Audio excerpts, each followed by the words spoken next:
Good morning student. चलिए science का online class start करते हैं। बच्चों आज हम लोग पढ़ेंगे activity 2। Material required algae format near a pond lake और any other water source, slide, microscope and water. देखिए बच्चों, आवश्यक सामग्री यहाँ पर दिया गया है। तालाब, पोखर या अन्य किसी जल स्रोत के किनारे जमी हुई काई यानी कि शैवाल, स्लाइड, सूक्ष्मदर्शी और जल। आगे बढ़ते हैं। Collect the silk and green thread like growth near the pond और लेक। बोला गया है कि तालाब या पोखर के किनारे से रेशम के हरे धागे के समान तंतु को एकत्र करें। प्लेस 2 और 3 drop of water on the slide and place और 1 और 2 green thread on it and observe this under the microscope. ठीक है, बोला जा रहा है कि अब एक स्लाइड पर 2-3 बूंद पानी डालकर 1-2 तंतु उस पर रखें और सूक्ष्मदर्शी की सहायता से देखें। Draw the diagram of what you have seen in your copy.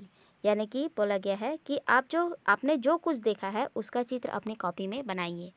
चलिए आगे देखते हैं। देखिए बच्चों, आगे लिखा है what type of cell do you see here. Question पूछा जा रहा है कि आपको इस तंतु में कोशिकाएं किस प्रकार की दिखाई दी। आगे देखते हैं। Do you find some things green in it. बोला जा रहा है कि कोशिका में कुछ हरे रंग की रचनाएं दिख रही है। The green bodies found in this are the chloroplast. ठीक है, बोला जा रहा है कि इसमें पाई जाने वाली हरे रंग की रचनाएं क्लोरोप्लास्ट हैं। आगे देखते हैं। Which help in the preparation of food through photosynthesis in plant. ठीक है, जो पौधों में प्रकाश संश्लेषण के द्वारा भोजन का निर्माण करती हैं। ठीक है, यानी कि जो क्लोरोप्लास्ट होते हैं वे प्रकाश संश्लेषण की क्रिया द्वारा भोज्य पदार्थ का निर्माण करने में सहायता करती हैं। Do you find this in animal cell. Question पूछा जा रहा है कि क्या ये रचनाएं जंतु कोशिका में भी है। Look again at fig 7.5। यानी कि 7.5 में जो चित्र दिया गया है उसको फिर से अवलोकन करें। चलिए आगे देखते हैं। देखिए बच्चों, 6 में है plastids solid bodies found scattered in the plant cell which are ribbon like oval or round in shape are called plastids। ठीक है बच्चों, 6 में है प्लास्टाइड्स यानी कि लवक। बोला गया है कि पादप कोशिका में बीम के आकार की या फीतेनुमा या गोलाकार या अंडाकार रचनाएं कोशिका द्रव्य में बिखरी रहती हैं, इन्हें लवक कहते हैं। आगे देखते हैं। There are of 3 type. ये 3 प्रकार की होती हैं। फर्स्ट देखते हैं बच्चों, यहाँ पर है leucoplast. This are colourless and store food. यानी कि ये रंगहीन होते हैं जो खाद्य पदार्थ का संग्रह करते हैं। सेकेंड में है क्रोमोप्लास्ट, यानी कि this are coloured and it is because of this that flower and fruit have red, yellow, violet colour. They also help in pollination.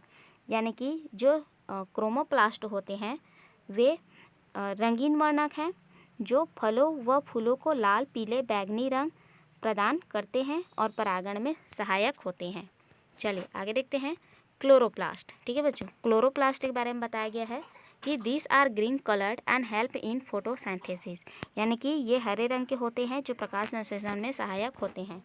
Draw the table 7.1 in your copy and fill in the blank with the plastids found in the food item. यानी कि सारणी 7.1 को copy में बनाकर खाद्य पदार्थ में उपस्थित लवकों को रिक्त स्थान में भरिए। ठीक है, कौन कौन से प्लास्टाइड्स पाए जाते हैं उनको लिखना है। चलिए देखते हैं 7.1। देखिए बच्चों, यहाँ पर नंबर्स दिए गए हैं। एग्जाम्पल ऑफ ईडेबल यानी कि खाद्य पदार्थ के उदाहरण, कलर यानी कि रंग, टाइप ऑफ प्लास्टाइड्स यानी कि कौन सा प्लास्टाइड पाया जाता है। तो देख सकते हैं बच्चों, फर्स्ट में दिया है रेडिस जिसका कलर वाइट होता है और उसमें टाइप ऑफ प्लास्टाइड्स है ल्यूकोप्लास्ट, यानी कि इसमें ल्यूकोप्लास्ट लवक पाया जाता है।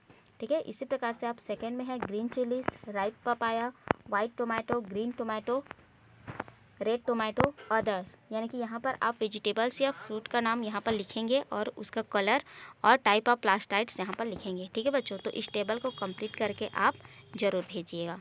चलिए आगे देखते हैं। देखिए बच्चों, आगे है 7 में वैक्यूल्स यानी कि रिक्तिकाएँ। In the plant cell there is one or sometimes 2 big round or oval shaped bodies। बोला जा रहा है कि पादप कोशिका में 1 या 2 बड़ी गोल या अंडाकार रचनाएं पाई जाती हैं। These are the vacuoles। ठीक है, जिन्हें रिक्तिकाएं कहते हैं। आगे देखते हैं, they have a membrane covering with a jelly like substance inside.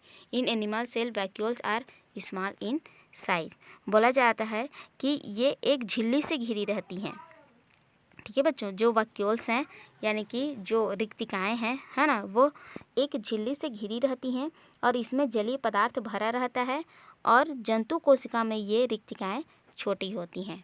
आगे देखते हैं, नाउ आंसर दिस, यानी कि इनके उत्तर दीजिए। फर्स्ट क्वेश्चन है बच्चों, what is the outer layer of plant cell called, यानी कि प्लांट सेल का जो आउटर लेयर है उसको क्या कहते हैं। ठीक है, आगे देखते हैं, सेकेंड में है, what are the function of Golgi bodies, यानी कि गोल्जी काय के क्या कार्य हैं। थर्ड देखते हैं, which plastids is found in red apple, यानी कि रेड एप्पल में कौन सा प्लास्टिड पाया जाता है। फोर्थ देखते हैं, which is known as protein factory, यानी कि किसे प्रोटीन फैक्ट्री के नाम से जाना जाता है। ठीक है, यानी कि कौन प्रोटीन फैक्ट्री है उसका नाम लिखेंगे आप। 5 में है, which is the power house of the cell and why it is called so, यानी कि कोशिका का पावर हाउस किसे कहते हैं, है ना, और बोला गया है कि वाई इट इज़ कॉल्ड सो, और इसे पावर हाउस क्यों कहा जाता है। ठीक है बच्चों, तो इन क्वेश्चन का आंसर आप कॉपी में लिखकर ज़रूर भेजिएगा। आज के लिए इतना ही, नेक्स्ट वीडियो में आगे पढ़ेंगे। तब तक आप इस वीडियो को पढ़िए, फिर समझिए और जो होमवर्क दिया है उसको कंप्लीट करके ज़रूर भेजिएगा। Thank you.